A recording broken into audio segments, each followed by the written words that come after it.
Hey everyone. So I'm here in Athens, Greece for my first ever Climatherm, which is the leading HVAC and refrigeration show. A little bit of refrigeration, a little bit. Show for Greece and the wider region. And I'm really happy to be here because I'm always on the lookout for latest solutions, for natural refrigerant solutions, and see how the different markets are evolving and what are the new products coming to market. So I've had the chance today to walk around for quite a few hours actually to get a feel for the place, and I have seen untold amounts of propane, residential, mostly commercial heat pumps, reversible heat pumps, so providing cooling and heating and for domestic hot water. They're all coming to the market, so many players, European, Chinese, and a mixture. So that's a real, for me, that's the big takeaway from this show so far. Yes. So who's this guy? This guy is Dimitrios. He's the general manager or managing director of General Refrigeration, a contractor, a family business, a couple generations now. Yeah, it's the second generation. Second generation, and you've made a bit of a name for yourself on around the natural refrigeration. On the refrigeration side. Yes. Right? And we're really happy because General Refrigeration are one of the first contractors to ever be atmosphere approved. And so they have a track record with natural refrigerants. We've been able to quantify that, which is great. So, Dimitrios, tell us a little bit about, the Greek market, because you're one of the few showcasing refrigeration products. And we're going to see that downstairs in a minute. Yes. What's your general sense of the market? Yes. Here in Greece. The market trend at first at commercial refrigeration supermarkets, it's going mostly on CO2.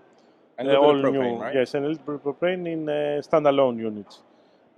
All new stores are now natural refrigerant. There is no new store with F-gases. So that's all new stores in Greece are natural. Yes. And at the moment, most supermarket chains, when they have a big restoration in the store, they go also again for a natural refrigerant. They don't. That's where they might go for propane. Yes, propane. CO2. Yes, and mostly CO2 because they already use centralized systems with the F-gases. So now they change.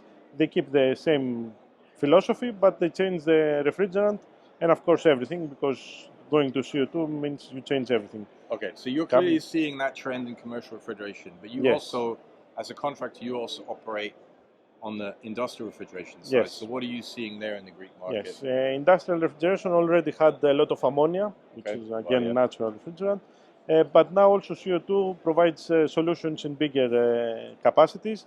We already have. How much? What kind of capacities are we looking at?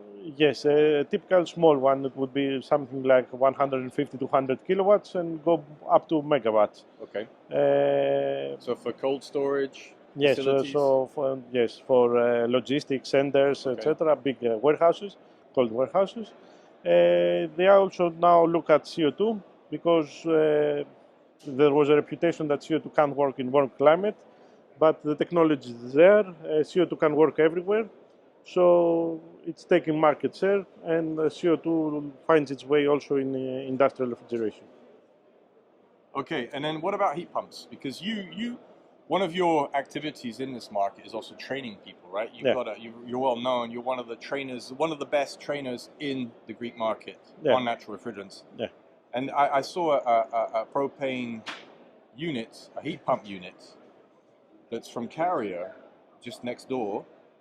That you're going to be taking to a training center, right? So tell us a little bit about the training dynamic here as well. What are you doing specifically on natural refrigerants here in Greece? There was not so much doing. I was in a program alone to go from refrigeration technicians in their federations and do some seminars, etc. But now we will establish a standard training program. It will be in the collaboration of the Federation of Refrigeration Technicians and the Federation for Greek Small Companies in association with National Technical University of Athens. Okay. So we will have both theoretical and practical exercise. And this is important because, as we all know, with the new EU F-gas regulation that basically is law middle of March this year in Europe, including Greece, it will become compulsory to train and certify technicians on natural refrigerants or natural refrigerant alternatives to fluorinated gases. So this is a huge opportunity for you, right? That's why Specifically in this market. we tried this and we managed to collaborate together, everyone, and we will have an installation in the university, National Technical University of Athens, that we will showcase working units of both propane heat pumps and also CO2 booster system for 2 cold rooms. Okay. So it's a hands-on training. It's not just theoretical, it's everything there. All right, great. Well, so now we're going to go and see some of the products that Dimitrios has here on display at the show. Downstairs, that's why I'm pointing down. All right, so we're here downstairs, and you've got a couple of units that I haven't seen anywhere else at this show. Yeah. From 2 major players in the market. I mean, NX Technologies doesn't really need any introduction. They've been in the CO2 space since the beginning. But what is this particular unit, and tell us a little bit about this and how this applies to the Greek market, please. Okay, so this is a small transcritical booster system. It's for small supermarkets or mini markets. It has 2 empty compressors, 1 LT, so it's both freezers and freezing cabinets. It's a small unit that can fit in any little store. With NX, we have already a collaboration, bigger stores. So you've installed some of these already in the Yes, market, bigger right? ones. Bigger we have ones. an industrial installation with NX and also a supermarket one. CO2 is here, it's working. There is. And its performance is there. Yes, yes. Because we count it. We don't just say it, we count the energy used. So the numbers tell us that we must go there. And you're getting interested in this particular unit here at the show? Yes, yes. People that, okay, the show is mostly HVAC as we said, but the refrigeration people always come and try and see because they have heard it. They know that they have to go there. They're not there yet, but the interest is there. So they have to go fast, as I told them, because CO2, it's not coming, it's here. Yeah.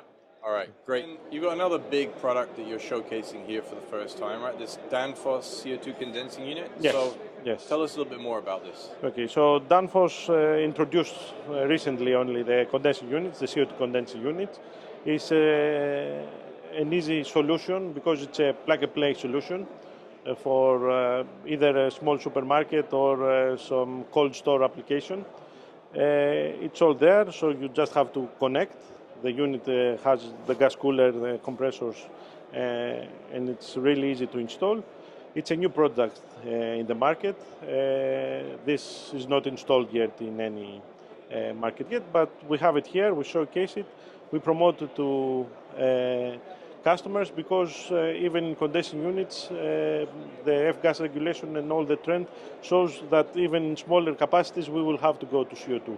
This is the bigger model of Danfoss, they have even smaller one. Okay. So even a small cold store in a grocery store or something can be with CO2. There is no need to use F-gases anywhere. So here you're kind of diversifying the type of technologies you're bringing to the market, right? Because you've got CO2 condensing units and you've got the booster systems. Yes, yes. Right? Depending on the need of the customer. They could potentially be competing with each other depending on the customer. Yes, it could be, but you are offering those 2 solutions. Yes. And I guess there are different price points. Yes, they are different, and also this one from NX works both LT and MT, while the condensing units this one can work MT or LT, but not simultaneously. Yeah. It's either one or the other. Okay.